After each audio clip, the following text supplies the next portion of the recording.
Hi, welcome back to Joe Blogs.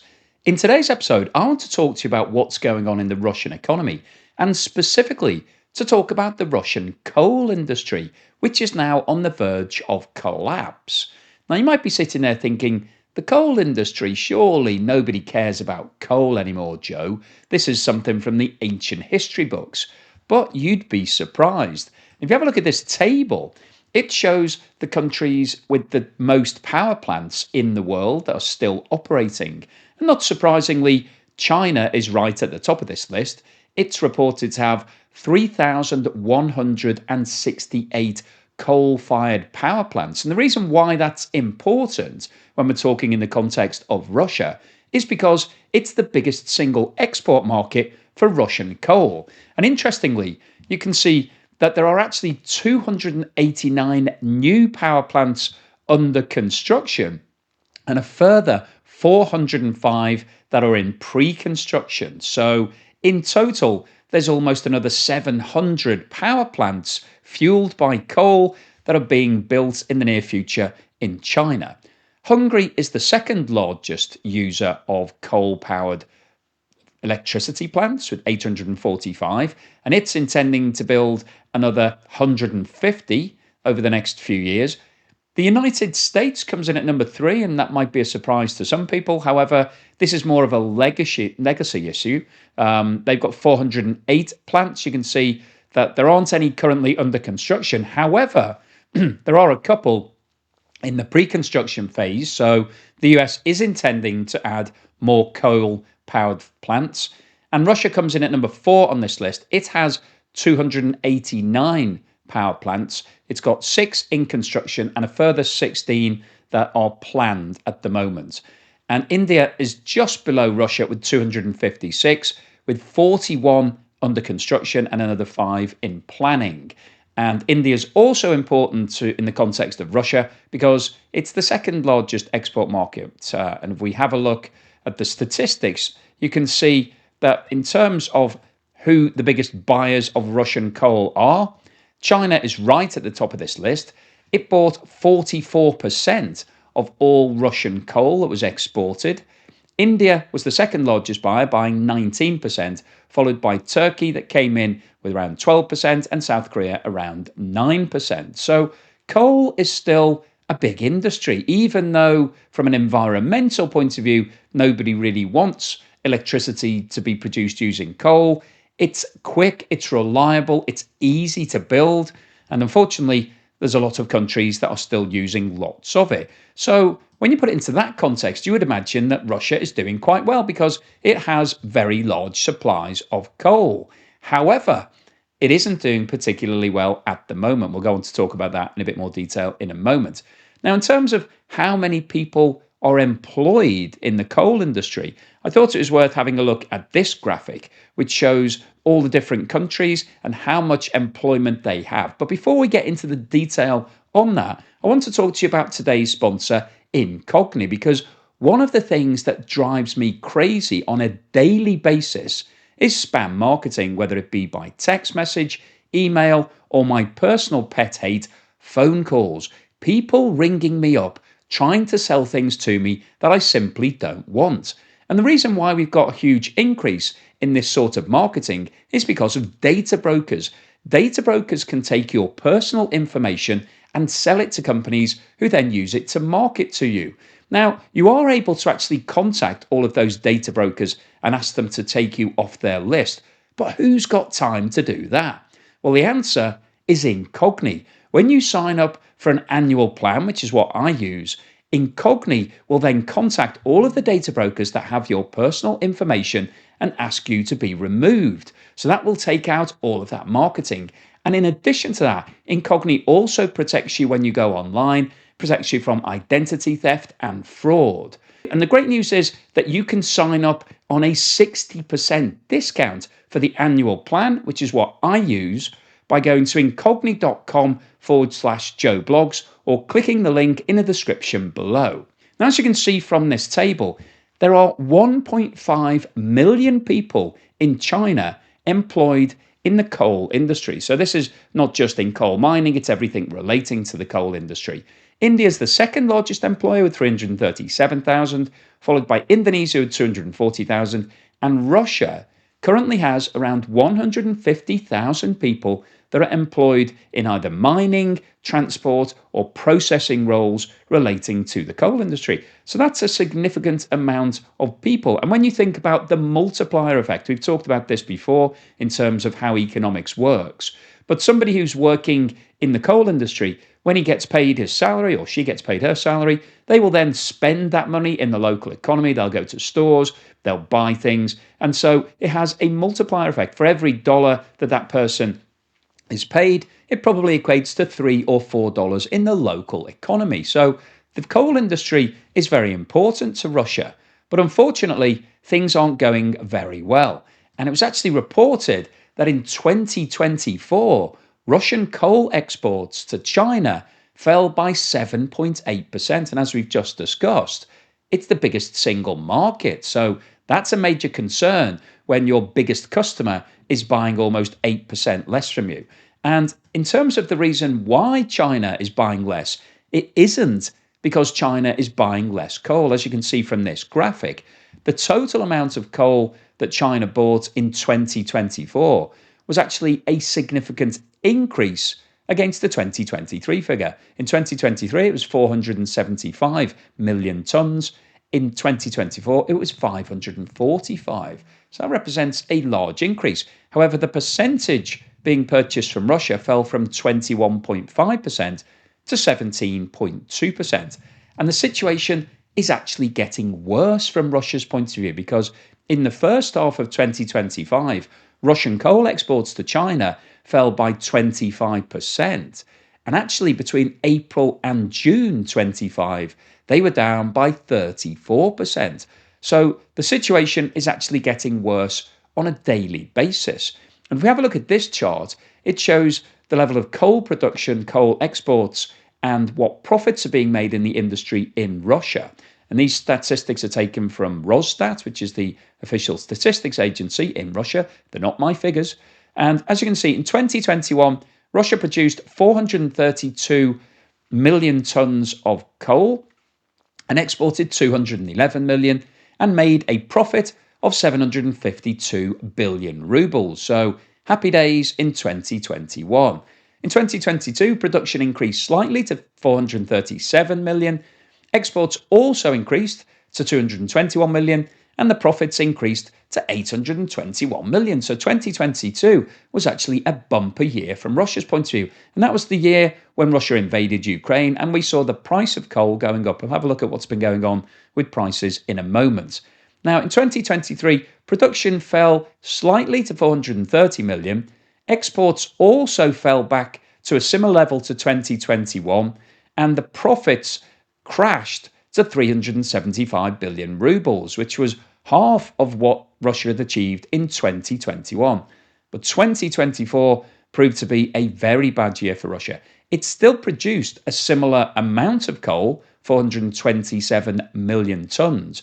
However, the exports fell further to 196, and the industry actually fell into a loss-making situation. So it was reported, and this was posted by the governors of Russia, not me, that the industry lost 113 billion rubles. So when you compare that to where the industry was in 2022, it's a turnaround of almost 1 trillion rubles in the negative from Russia's point of view.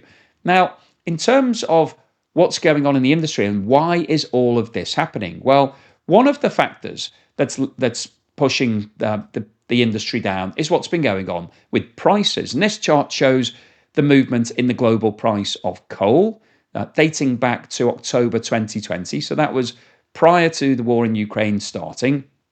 Now, the war kicked off in February 22, and you can see that between October 20 and February 2022, there was a large increase in the cost of coal. There was also the impact of the COVID-19 pandemic, when we had a huge surge in demand everywhere around the globe, and a lot of countries were struggling to produce enough electricity. So many countries actually went back and started using coal again to produce electricity. So we saw a global increase in demand at the same time as global supply wasn't increasing because a lot of the industry had been shuttered during the COVID pandemic. So we saw coal prices rising from less than $100 per metric ton to over $450 by the middle of 2022. So happy days if you're Russia and a coal producing nation.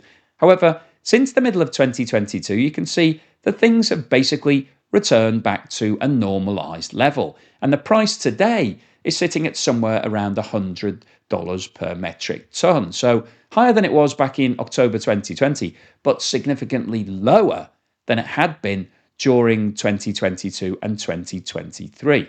Now, from Russia's point of view, we're now looking at a situation where it's been reported that at least 30 companies involved in the coal industry are at risk of going bust. These are companies now that are shipping huge losses, they're illiquid, they don't have any cash flow, and these companies in total are producing around 30 million tons of coal and employ 15,000 people directly. Now, that's people who are on the payroll, but as we've just discussed, when you're talking about the multiplier effect, the impact of those 15,000 workers losing their jobs, losing their employment, losing their salaries would be much greater. It's likely to have a 3 or 4 times multiplier effect.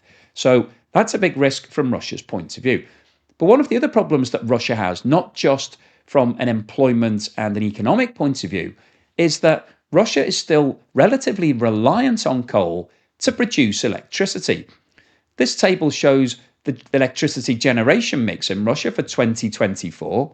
Now, as you can see at the top of the list is natural gas, producing almost 45%. And not surprisingly, because Russia has the largest natural gas supplies in the world, it's sitting on all of those reserves.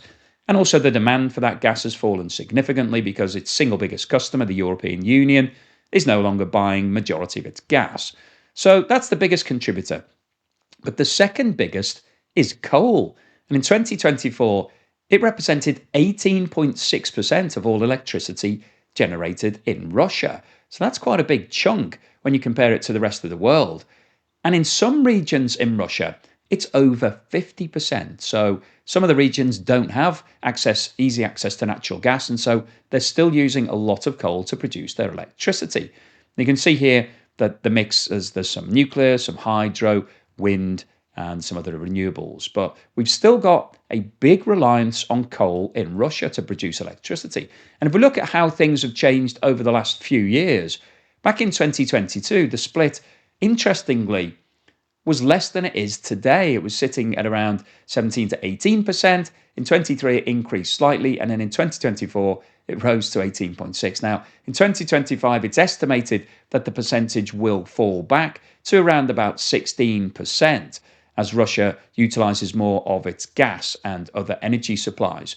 But it's interesting that they still have this big reliance upon coal, because now that the industry is in difficulty, that's going to throw a question mark as to whether or not Russia will be able to keep supplying itself with enough coal, because you don't really earn the same amount of revenue from selling it to your own suppliers as you do for exports. Exports are more valuable. They are real dollar income when you're selling it to China and India and Turkey. When you're giving it to your own internal industries that might be state-owned, then you're tending to do that at a discounted level. The reason why we're seeing a fall in the Russian coal industry is multiple.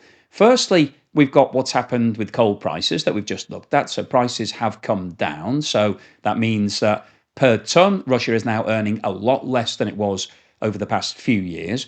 But also the impact of the sanctions is really hurting Russia. That's the reason why China has pulled back on its purchases of coal. As we saw, China is buying more coal than it ever did before, but it's buying less coal from Russia than it did last year and the year before, because the sanctions are risking some of those transactions. Banks in China are having to verify all of the counterparties in Russia. Lots of Russian coal businesses have now been sanctioned. So that means that Chinese businesses cannot deal with them. If they do, then they run the risk of being hit with sanctions themselves. So that's reducing the amount of business that those companies can do with China and India. And also, Russia has experienced logistical problems. It's struggling to be able to move the volumes of coal to India and China that it did historically. So it's being hit with a number of multiple factors. And then the final other issue is that the strength of the ruble, which has gone up significantly in 2025, is actually proving to be negative for these companies because they're having to convert everything back into rubles. And so that's one of the reasons why they're banking losses. So, from Russia's point of view, they are now trying to do something about this. So, the big question is, can these companies actually meet all of their expenses? Can they afford to pay all of their bills? And the answer to that is no, they can't. So, the Russian government is trying to improve the liquidity of these businesses. So, it's offering easier credit. It's telling the banks to give these companies headroom to let them borrow more money. But as we've seen in China with the property sector, that is a major risk because just because you're giving a company lots of debt doesn't mean that it's fixing the problem. All it means is that it's kicking the can down the road. And at some point, if you want that debt back, then that company needs to turn a profit. And if it doesn't, then it's going to go bust. One of the other things the Russian government is doing is postponing tax. So it's basically telling these companies they don't need to pay their taxes. And they're also delaying other taxes that were due to come through and giving these businesses tax breaks, so exemptions, financial relief, grants, those sort of things. So they're trying desperately to turn things around. And it's recently reported that over $800 million package has been put together by the Russian government to try to save the industry. But the problem that Russia has is that the industry is on its knees because it was actually being boosted by the higher prices for the past few years. But now its biggest single customers, China and India, are pulling back as a result of the sanctions. And this could mean major problems and a lot of bankruptcies in Russia over the next 6 to 12 to 18 months. So, what's the summary and conclusion today? Well, I wanted to post this video because I think things like what's happening in the coal industry are really interesting because I'm sent messages all the time from people saying the sanctions simply aren't working. They've been in place for 3.5 years. Russia is still carrying on as normal. What's going on? You're telling us that the Russian economy is in difficulty. However, I can't see that happening. Well, as we've discussed many times before, the Russian economy is a super tanker because it's still getting lots of revenue from the sale of oil and gas and coal. So it's got money coming in. And also, it did have some reserves at the start of the war that it's been able to dip into. So the super tanker has continued moving forward. However, the speed of that super tanker has been slowing down significantly over the last 18 to 24 months. And what we're seeing in today's video is that the coal industry, which is a long-standing industry in Russia, Russia has a long pedigree of producing coal and exporting it and using it for its own purposes to produce electricity. That industry is now in major difficulty. And potentially, we've got 30 companies that are already illiquid bankrupt that could collapse tomorrow. And it's likely that more Russian businesses will follow suit because they're not exporting as much coal as they used to India and China and the other purchasers because of the sanctions that have been applied specifically against the coal companies, but also the general sanctions that are in place with regards to financial institutions and payments. It's now become a lot of red tape for Chinese, Indian, and other companies to get through. So that's slowing down the payment process and the selection process as to who you can and can't use. And as a result of that, Chinese and Indian buyers are now looking elsewhere. So China has increased its purchases from places like Australia and Mongolia because it's much more simple. You don't have to worry about who the counterparty is, how you're sending the money, whether you might get hit by secondary sanctions by the USA, which could wipe out all of your other business. None of that applies. So that's one of the reasons why China is now looking elsewhere to purchase its coal. Another factor is because Russia is becoming less and less efficient. So it's struggling with its logistics to actually move the coal on its railways. And it was recently announced that the railway sector it will be giving a 60% discount to coal movements to try to encourage them to use more of it because it's becoming more expensive. The rail industry is becoming less efficient in Russia. I've talked about that in other videos where they're struggling to get parts and ball bearings. And so a lot of the rail stock is struggling to actually keep running. So all of these different factors are now starting to add up from Russia's point of view and impacting on lots of different industries. And then the other factor that we've got in terms of what's going on with coal is that the price has come down significantly since the start of the Ukraine war, when we saw an elevated price in all fossil fuels. And that means that the break-even point has actually come down significantly, because if you're able to sell your coal for $400 per ton, then it's much easier to be inefficient. It doesn't really matter if your cost of producing it is 150 or 200, because if you're selling for 400, you're still making lots of profit. However, when the price has come down to $100 per ton, if your cost of producing it is sitting at 150 or 200, then obviously you're making losses. So all of these Russian businesses involved in the coal industry that potentially may have gone bankrupt 2 or 3 years ago when prices were higher, basically are now really struggling now that the prices have come down. It's exposing them as being non-profitable. And I think what we're seeing is a huge shakeout in the Russian coal industry. Now, Russia obviously doesn't want that to happen. It doesn't want all of these industries, all of these companies to go bust, because lots of people will be put out of work. And in many towns in Russia where mining is the main form of employment, that would kill the whole town. You have towns that are totally dependent on that income, and all of the people are spending their money that they're earning from mining or related industries. So Russia can't afford this to happen. And it also can't afford it because it needs to keep using the coal supplies for its own purposes to produce electricity. In many of those coal-dominant areas, more than 50% of the electricity is made using coal. So Russia's got a real problem here. And the bottom line is that the Russian economy is going to have to foot the bill. And it's estimated that over the next 12 months, we could be looking at potentially between 500 billion and a trillion rubles of losses in the Russian coal industry, which is a large amount of money. We're talking at 100 to the dollar, roughly speaking, we're talking tens of billions of dollars that Russia is going to have to fund to keep these industries and these businesses going. And that's obviously on top of what's happening in the war in Ukraine and the other losses. In the first half of 2025, the Russian economy reported a 3.7 trillion ruble loss. So Russia is having to fund everything at the moment from its reserves.